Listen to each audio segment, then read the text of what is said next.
একজন বিদেশি বেদুইন লোক মক্কায় এসেছিল তার পাওনা টাকা আদায় করতে। তার একজন দেনাদার ছিল আবু জাহেল, মক্কার এক বড় অহংকারী নেতা।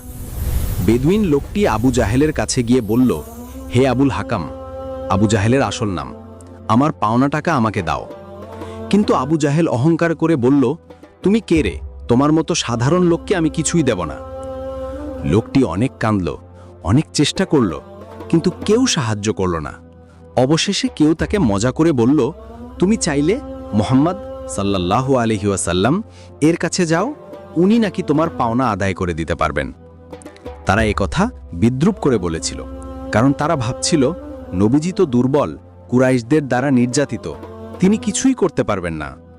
লোকটি নবীজির কাছে গিয়ে কাঁদতে কাঁদতে ঘটনা বলল। নবীজি সাল্লাল্লাহু আলাইহি ওয়াসাল্লাম